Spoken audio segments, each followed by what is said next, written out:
Screamer is a 1995 release of arcade-style 3D racing game for PC, developed by Graffiti and published by Virgin Interactive.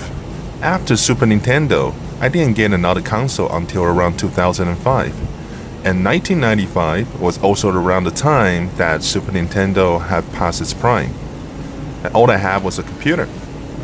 I was more focused on my baseball card collection at the time than it is video games, so it's a computer game.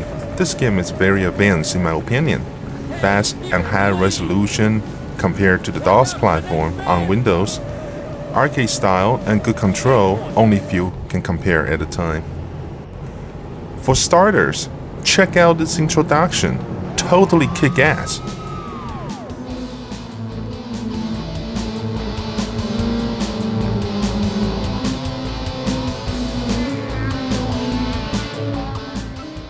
And that soundtrack, it could totally be a wrestling entrance music.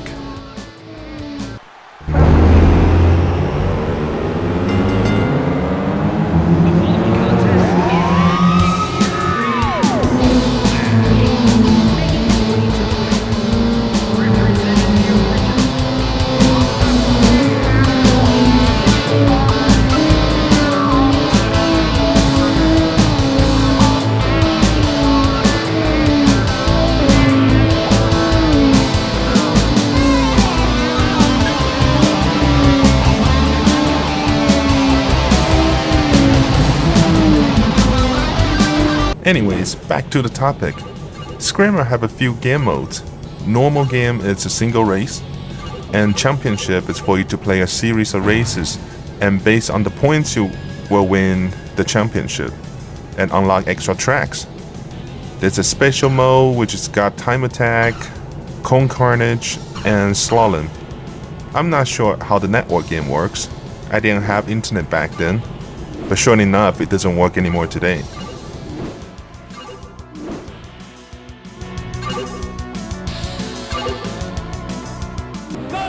Back to 1995, I didn't have internet, and the only other source you will know about again would be from a computer gaming magazine such as PC Gamer or Computer Gaming World.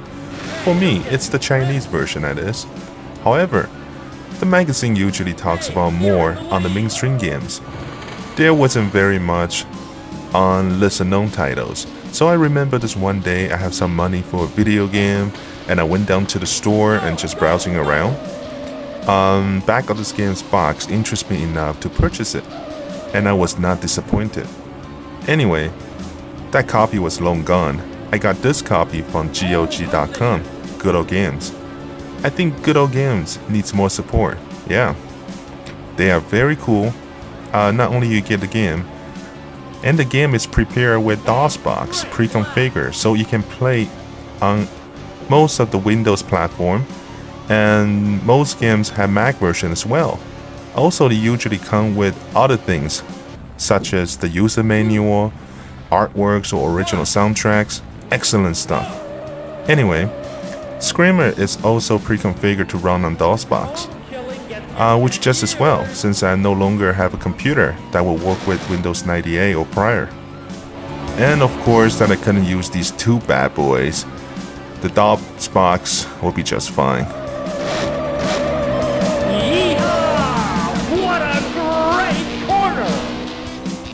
So it was very exciting when I first got this game, because I have not seen anything look this good, except for in the arcades. The only other game that come close was the first Need for Speed, but then that game didn't present itself in an exciting way. It is more of an attempt of a driving experience. Therefore, it didn't strike me with excitement like Screamer did. Overall, the game is very fun, and it is very challenging. There are many cars to choose from, but they all have automatic versions and manual versions. And manual versions slightly faster than the automatic versions, but it's much more difficult to drive. So I almost never bothered. All those cars are not licensed.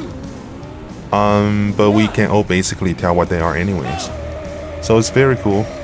As far as I'm concerned, they are what they are in their real life counterparts, which was something that I had not seen before at this point, except for if I was going to a real arcade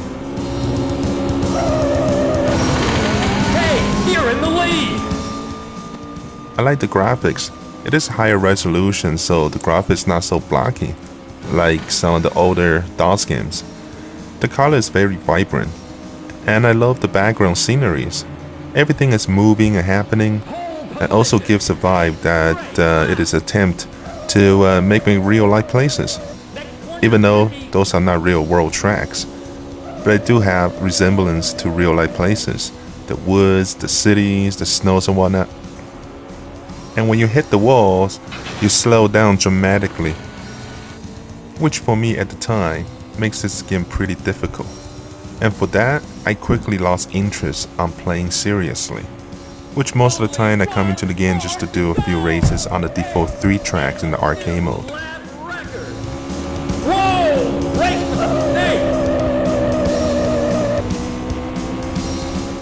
Now that I played again as an adult, I'm able to manage better than when I was younger. Therefore, I'm having more fun on trying to do the championships.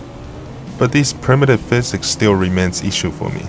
Overall, this is a very good game for the time, and it's an eye-opener. The presentation plus the soundtracks really brings excitement to the maximum.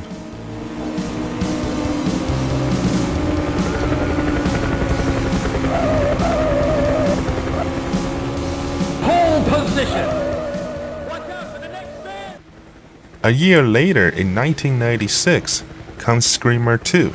Since I was already a fan of the first one, I went and bought the second game of the series without knowing too much about it.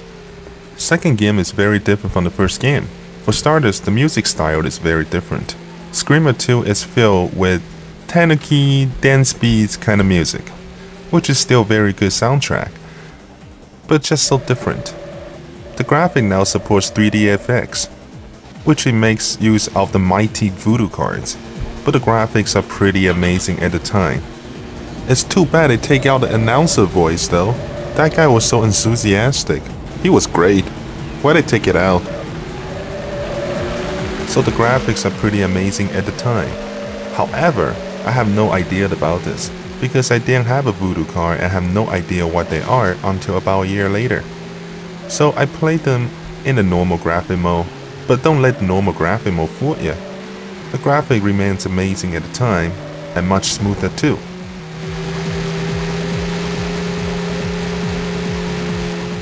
The gameplay style is very different from the first game.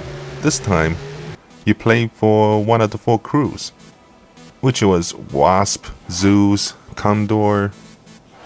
Hey, doesn't this logo look kinda like this Thundercat logo?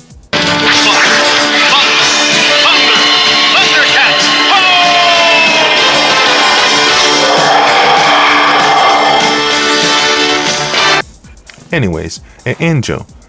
And this time you only get to pick from one of the 4 cars, which you can still see the resemblance of their real-life counterparts, but that isn't the focus here. Each car have a different drivetrain. Nebula, it's a 4-wheel drive. Spark, it's a front-wheel drive. And Radiance is a rear-wheel drive. And Horizon is another 4-wheel drive. And they'll handle differently on the track. The track design and physics are also completely different from each other. This time, the track feels like rally stages. And the physics also feel like a rally game. Cars no longer feel like they stick to the ground because they jumps when they hit a bump. And cars slides more. Also, when you hit the wall, cars no longer slows right down. They have become more natural, like realistic physics. This game is superb.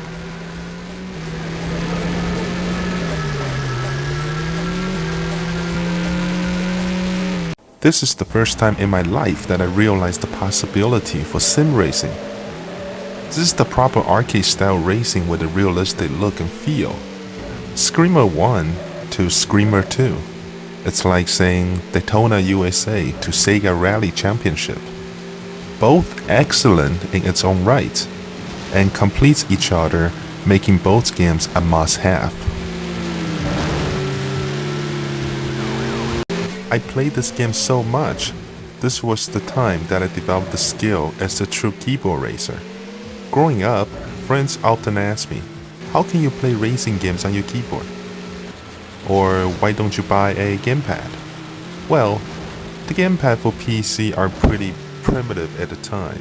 Also, USB wasn't around yet, so installation and drivers are pain in the ass. Plus, I don't know very much about computers at the time. Also, they're not cheap, so I never even thought of it. But that is okay. I make keyboard my home, and damn proud of being good with keyboard on racing games.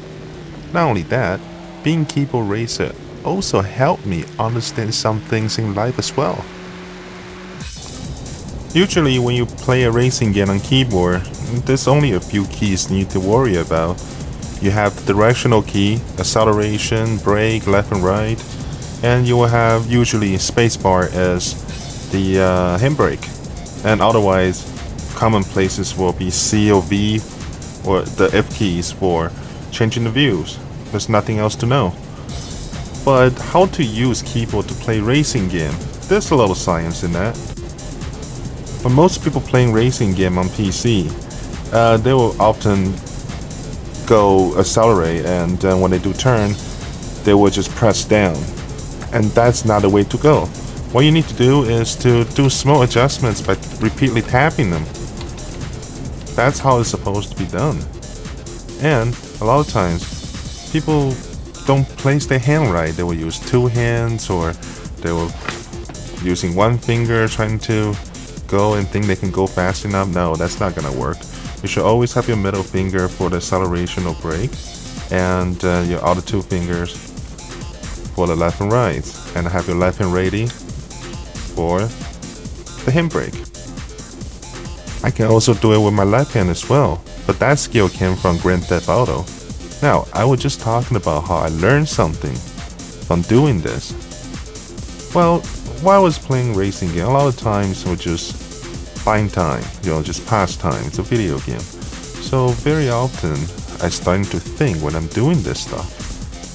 So for example, if I'm driving real fast and I'm doing a turn, keep tapping and doing the turn, the more I tap, the more I can be precise about how much I turn, since it's not pressure sensitive. And this actually made me understand how waveform works. For example, how frequency works, because they're, ripples of signal waves. How sound works, for example. From doing this, I kind of understand how they works and how they can control their signal strength. It's the same idea. It's a small adjustments of different speed of repeating doing the same thing. Isn't that interesting? You learn science from playing a video game on your keyboard. Or maybe I'm just thinking too far. Ah well. You also learn about ways to problem solve. For example, if I'm trying to drive real fast, and I have one of those generic keyboards where you lock out after you press 3 keys at the same time. How do I make a sharp turn without locking everything out with the acceleration and the turn and the handbrake and the brake? Well, you have to find a workaround. So you will feel how the physics works of the game, and then you'll do different combinations to make this new maneuver of turns happen. And that you learn how to problem solve an issue with the available controls or available materials. Just something that kind of makes sense, and that can actually apply to the real life physics too. When I was driving, there's some of those basic concepts that I already knew from a long time ago, and yeah, it works very much the same way as the real life physics. Overall, great graphics, great track design, great control, great music. This game is excellent. Screamer 1 and 2 will always have a special place in my heart. 2 years after Screamer 2, I had my first taste of Gran Turismo, and then later comes with the original Need for Speed series, to Colin McRae Rally, and countless other racing games that I have encountered over the years. The Screamer games, to me, are the root of where my passion to racing games came from.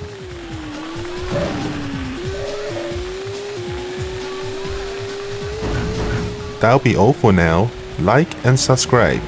Thank you very much. Take care.